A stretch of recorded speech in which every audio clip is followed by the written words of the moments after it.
Speaking of leadership, Mr. Mamdani, you work as a foreclosure prevention counselor for winning seat in the State Assembly. You have no substantial management experience. How are you ready to lead the nation's largest and greatest city in the world in one day? You have a minute.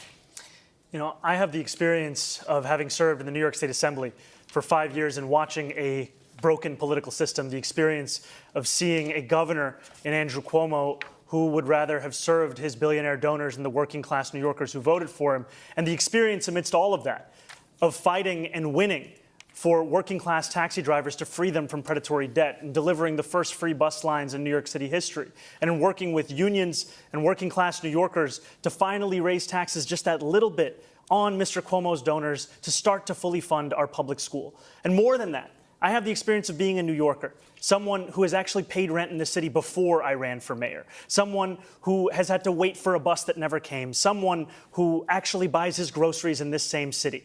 And what all of that experience has shown me, which Mr. Cuomo can't seem to understand, is that it is far too expensive and far too hard for New Yorkers to afford to live in this city. And the definition of experience is not doing the same thing again and again and hoping for a different result. That's actually the definition of insanity. Thank you, Mr. Mamdani.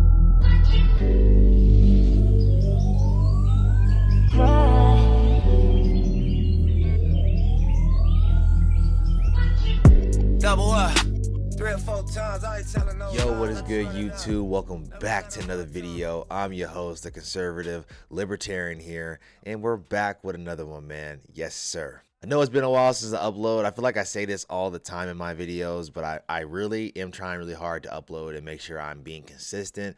I'm seeing the channel growing every day, and I really want to stay on this grind, this path.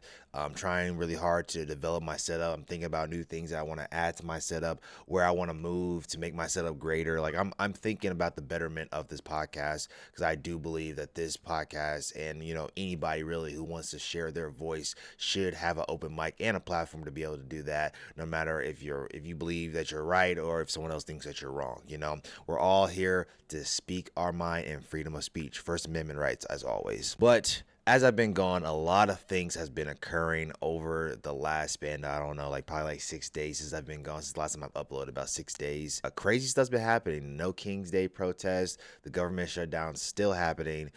We might even have some issues with people not getting their food stamp benefits, people not getting paid. You know, they're worried about the, you know, veterans not getting paid their money and stuff like that, you know, and just there's a lot of uncertainty going on in the world right now. And we're trying to figure out where the truth lies in all of that. But right now we have to step into New York City, because I am very interested in the New York mayoral candidate race, because you have Mr. Zohran Mamdani still ahead in the race. And the reason why I'm so, I wouldn't say focused on this race, because this is an indictment on the Democratic Party and where the Democratic Party is aligned socially with their problems and how they address issues. They have all these different factions in the party that don't agree with each other, literally are calling to primary some of them. You know, a lot of people don't want to believe that Chuck Schumer and Hakeem Jeffries are going to get primary, but they will. The left, the far French left, is coming for the establishment of Democrats. We're gonna go ahead and get into this video, and we're gonna listen to Mr. Cuomo get into, you know, what's really happening in the Democratic Party and if he is the solution. Now, if you can see, he's still down about double digits. So like there's probably is more than likely that Zohran Mamdani is going to win. But we have Mr. Cuomo out here sounding the alarm and letting the people know on Fox News right now, you know, which is a conservative-leaning outlet. He's letting the people know, which people could say he's feeding into the conservative movement, but he's part of the Democratic establishment, okay? He's been a Democrat his entire life, you know, so he knows the Democrats. He knows what's going on with the Democrats and how they play the game. So he's going to call out the far left of his party and why this is happening in his city. So let's get right into this video. Let's go. Mamdani has a commanding 24-point lead over Andrew Cuomo with likely voters 52 to 28. Sliwa comes in third at 14%. Andrew Cuomo, former governor running as an independent, is here now. Thank you, sir, for your time today. Appreciate you coming on. 15 days and the clock's running. Appreciate you coming on today. Critics of your campaign say it has lacked energy, that has lacked imagination. Time's running down. How do you change that in 2 weeks? Good to be with you, Bill. I don't think it's. I don't think those accusations are fair. We are out there. I'm out there every day in every community. I'm at the opening of an envelope. And I think when New Yorkers start to focus on this race, they're actually going to focus on the facts. And it's very clear what is happening here. This is still an ongoing civil war within the Democratic Party where you have this extreme radical left. That's what Zohran Mamdani represents. They are socialists. They are anti-business. They are anti-police. They're anti-law and order. They are anti-Israel. And I am a quote-unquote moderate Democrat. I want to create jobs. I want to enforce the law, improve the quality of life. Also, I have the experience and the record and the competence to actually do the job. I was governor for 11 years. I was Housing and Urban Development Secretary under Bill Clinton. I was Attorney General. I know how to govern. And the far left doesn't even think about how to govern.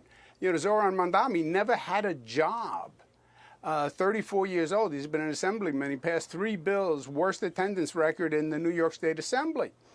They don't get that being mayor means you have to operate, you have to manage. Any given morning, there could be a storm, there could be a shooting, God forbid there could be a terrorist attack. So it's that civil war on the Democratic side. Okay, now I want to run through a number of things here. So give me a chance to get in there and we'll cover a lot of ground here, okay? The city's budget's roughly, what, $120 billion? Mamdani suggested in the debate last week he wouldn't cut anything. What would you cut from $120 billion? Yeah, well, Mamdani is a socialist Democrat. His answer is always the same. Tax business, tax the rich. Raise taxes, provide everything free. Free transportation, free food, free. New Yorkers know there is no free. You keep taxing businesses and wealthy people in New York City, there will be nobody left, Bill. They're leaving already. They've been leaving since COVID. So that's exactly wrong. I was governor for 11 years. My fiscal discipline, we had a 2% growth cap. My budget wouldn't go up more than 2% year to year for 11 years, which is lower than the growth under Republican governors. So I get fiscal discipline and we have to live within our means. The answer is not raising taxes in New York. It's ridding the budget of the waste and abuse that is in it. So you see some ways. Now, I'm not gonna sit here and be like, "Oh, I'm backing this guy," because I really don't care what really happens with the New York mayor. I just want to see the outcome. I want to see what actually happens in the outcome, because whoever they put up over there, is gonna be some Democratic. There is a Republican that's up there running, but I don't really even consider him to be a Republican, to be honest. Like I said, anyone who's running for New York mayor over there, I'm going to just assign you just either in the middle or you're a Democrat. I don't want to assign you to Republicans. I don't think most Republicans are being birthed out of that area. Is Curtis Lewa even from there? You know what I'm saying? He sounds like he's from a different area. But then again, he also sounds like he's from the Bronx. So who knows? The whole thing that I'm trying to get across is that he sounds like the right idea for what New York is looking for, but I don't think New York understands that if you continue to tax businesses, who is going to give you jobs, right? Because you have to think about it. Because I work in business, right? I work now as a manager for a company, and what I'm starting to understand is that if the business isn't making money, and then we're living in an area where taxes are super high, so we have to pay absorbent amount of taxes to operate, and then on top of that, we have to pay employees a fair wage to be able to live their lives. Even if the business was making billions of dollars, you're cutting into a portion that isn't profit. They're cutting into portions of the money that needs to be channeled to other things. So the company isn't necessarily even making money. You know, Walmart and like these grocery stores, they operate on thin margins, like very thin margins. It may be thousands on thousands of dollars because they have millions of people coming into the stores, but that's a small thing for a multi-trillion billion-dollar company. You know what I'm saying? It's small.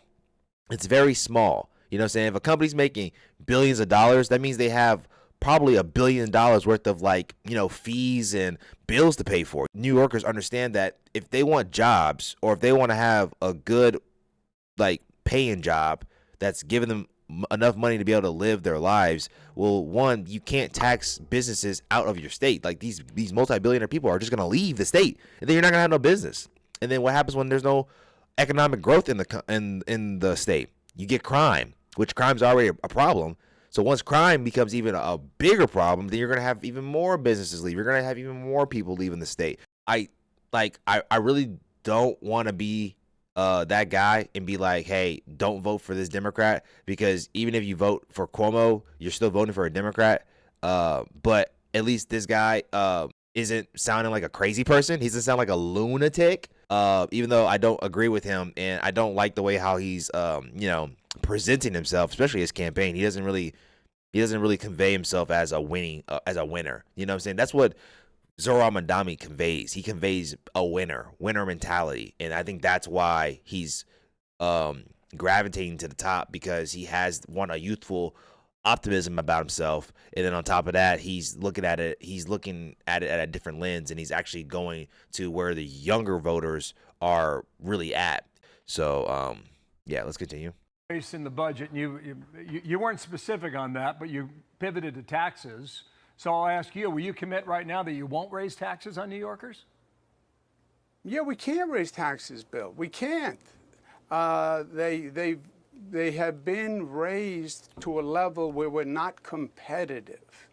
Post-COVID, people have mobility. You are now competing geographically in a way you never did before.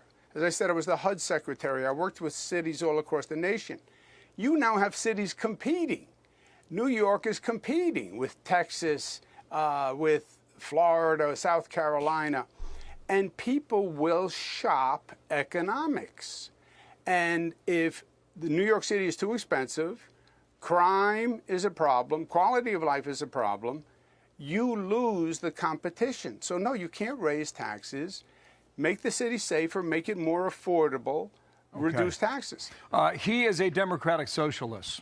You want to run New York City. Do you consider yourself a capitalist? Yes. Plain and simple. There was a suggestion that I'm an American. There was a suggestion recently that you had a hard time answering that question. I just want to make sure it's clear. He said, I'm an American.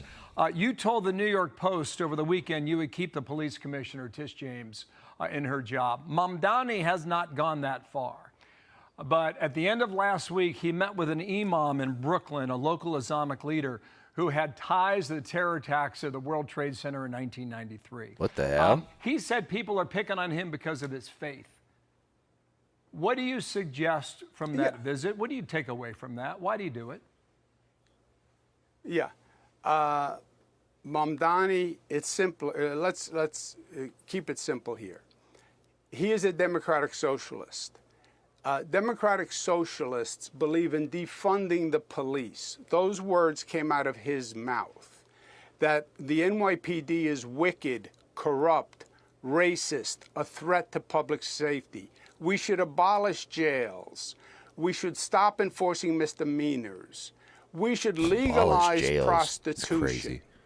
This is his platform from his mouth. No exaggeration. You couldn't make that up. That's who he is. He's anti-Israel. This is in New York? So yes, but you couldn't have switches. Has leaned into the anti-Israel issue so heavily. It was probably the strongest reason why people voted for him in the primary. Young people, because he's a socialist and this is utopia, and because he's anti-Israel. So he doesn't shy away from anti-Israel. He leans into it. he will not denounce globalize the intifada, which means kill all Jewish people.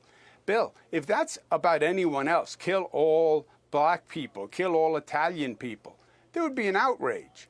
But kill all Jewish people, that's okay. Okay, so there's the debate. There was the debate on Wednesday night. You're going to have another opportunity going face-to-face with him on this.